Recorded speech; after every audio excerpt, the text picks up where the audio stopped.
Hey guys, welcome back. Wanted to go over a vehicle that we had in the shop the other day. I thought it was pretty interesting.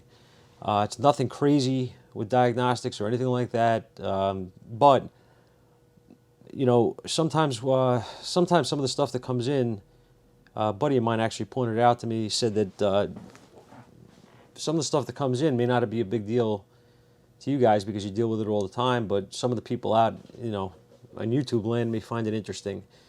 Or may never have encountered or don't know how to approach it. So I thought we'd talk about this car a little bit, being that I do have a little bit of footage of some of the stuff going on. A little background, it's an '09 Dodge Journey with a 3.5 V6. Customer came in complaining about a misfire.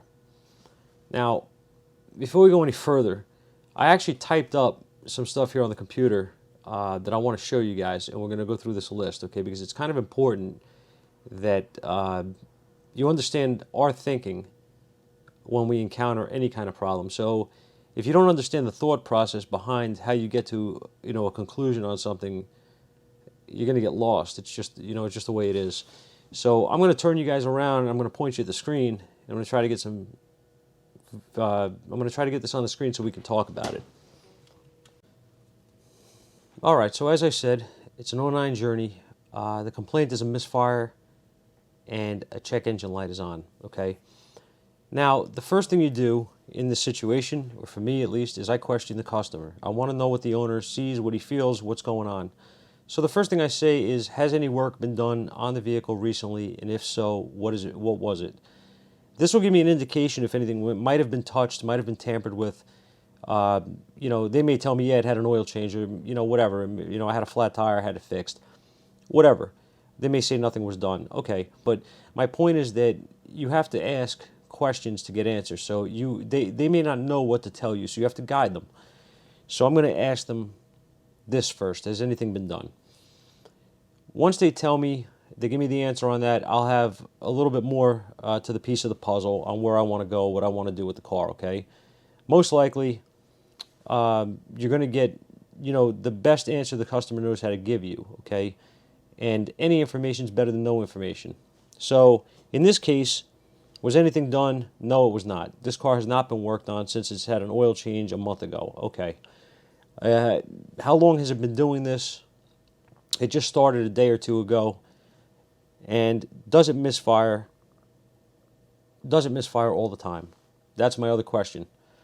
That's important to me. I want to know, is there a misfire constantly? Because if there's not, I want to know if there's a pattern to it. Did you notice something? Does it only do it when it's cold in the morning? Does it only do it after it warms up? Is it good in the morning? If you shut the car off and start it back up, does it stop misfiring and run well? All these kind of things you want to know to get a little more information for direction, okay? And when you're working on your own vehicle, it's the same thing. You have to have direction, so you have to ask yourself these questions. At that point, the customer tells me it does misfire. Yes, it's misfiring all the time. The problem is always there. Okay, fair enough.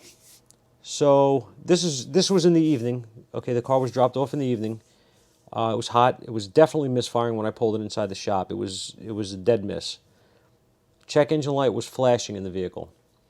So I pulled it in. I shut it off, and all I did at that point was scan test it because I was about to go home. Once I scanned it, I got a code P0205, which is an injector control circuit issue for number 5 injector. All right. Now, I wrote this stuff down here. In diagnostic in a diagnostic process, what would you want to do first?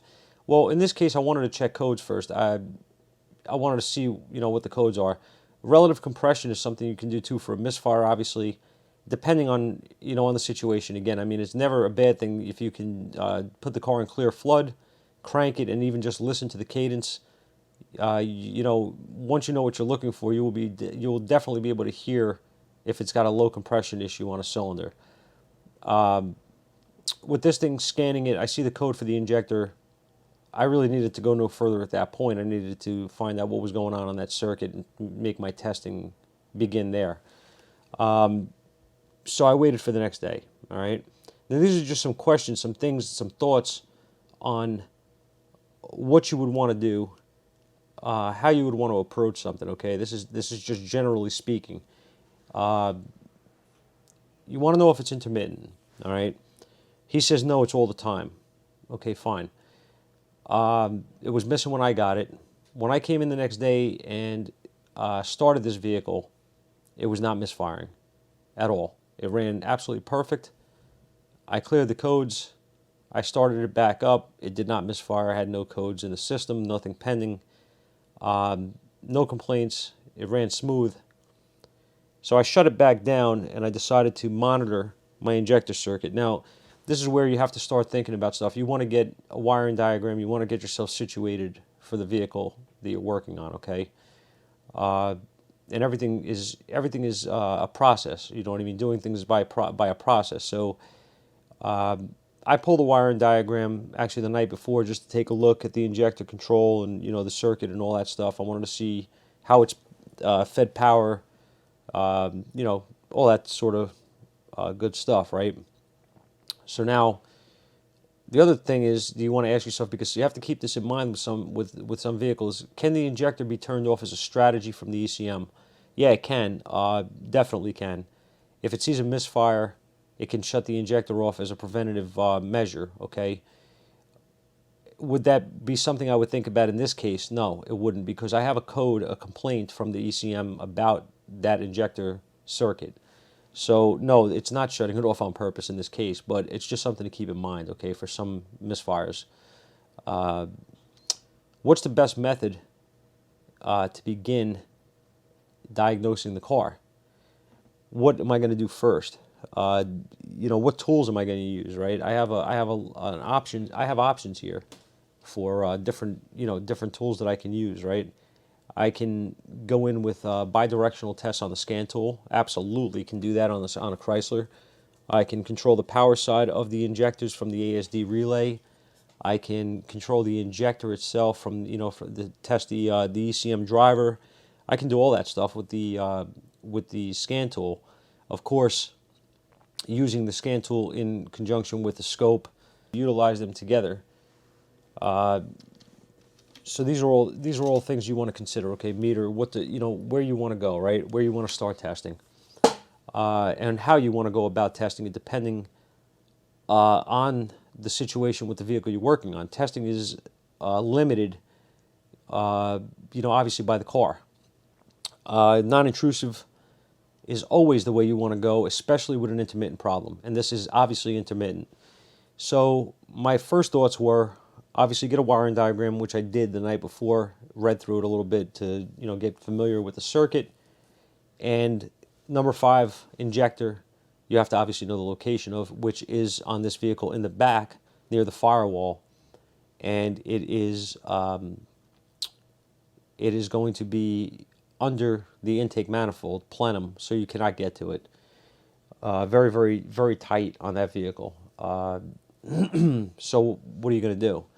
Well, what I did was I hooked up my scope and I monitored the driver side, okay, the control side of the injector, number 5, and I also monitored number 1 injector as well. And I had the scope on both of those, on 2 channels, hooked up at the computer. Had a good signal, everything's nice, and then it wasn't. Then it went away. It dropped to 0, and it was just misfiring. There was nothing there. As you can see here, I'm probed in at the computer connector for number 1 and number 5 injectors. This is the control side from the PCM. So what I'm looking to do here is, with my scan tool, I am commanding the ASD relay on, okay? And at that point, I should see both of these, channel A and B, both go to 12 volts. As you'll see here, they are not. Only one is, okay? That's number 1 injector. Number 5 is actually not going to 12 volts. Now, this is only giving me a starting clue on what could possibly be wrong. I can have a broken wire at the injector where they're spliced somewhere between number 1 and number 5, which is it is a possibility, but highly unlikely. More likely, I have either a broken wire from the injector itself back to the PCM, or most likely a faulty injector. And this is the stage where we are getting our most direction, okay, on where we want to go. Because again, to get to the injector on this, we have to remove the intake manifold. That is going to be our next step. So we're going to remove the manifold, and we're going to do some more testing right at the injector. Alright, so as you can see here, I have the manifold off the vehicle. If you notice, the hose that I have there, my airline, is going to a choke tester. And that tool can blow either ice cold air or warm air. If you look at my meter, it's reading OL, okay? I have that across my injector right now. My injector is disconnected and I have the meter leads across it, trying to see what resistance I have. I have none. I have an open circuit. So what I'm doing is I'm cooling off this injector now. Okay, this is after the vehicle was running and it started to misfire. I pulled the intake. So if you watch this for a little while, I'm probably going to wind up speeding this up a little bit. But if you watch this, I'm cooling this injector down, and you're going to see where the resistance is going to come back. The circuit is going to start to work again. It's pretty cool actually to see this. This is where I've talked about in the past, you know, circumstances for certain things to act up, and you know, hot, cold, all these things have a huge effect on components, and they will prove out a failure. It's very, very important to get to use these type of tests. If you do not have a choke tester, don't worry. All right, this thing here is they're a little hard to get nowadays. You can find them on eBay sometimes, or Amazon maybe, but you don't have to go out and buy one if you don't have it. You can use a hair dryer to heat things up. I've used ice in the past to cool things down. There's a lot of different ways you can accomplish the same thing. Whatever you're trying to do, there's a lot of different ways to do it. So just think, and I'm sure you'll come up with something on your own that'll work for you if you don't have the exact tool you need. So now, as you can see the meter, you see what's happening. Keep an eye on that meter, on what happens here. Mind you, I'm getting to the injector on this thing is a little tight, so I'm doing the best I can to get it to cool off as quickly as possible. But this absolutely sped up the process 100 times. So you'll see now that it's going to go into spec. All right. Now, if I was to start this vehicle, providing I had the manifold back on right now, if I was to start this car up, this injector would be working for a short period of time until it warmed up again. If you notice, I just flipped the tool around to the hot side. Watch what happens to the injector now.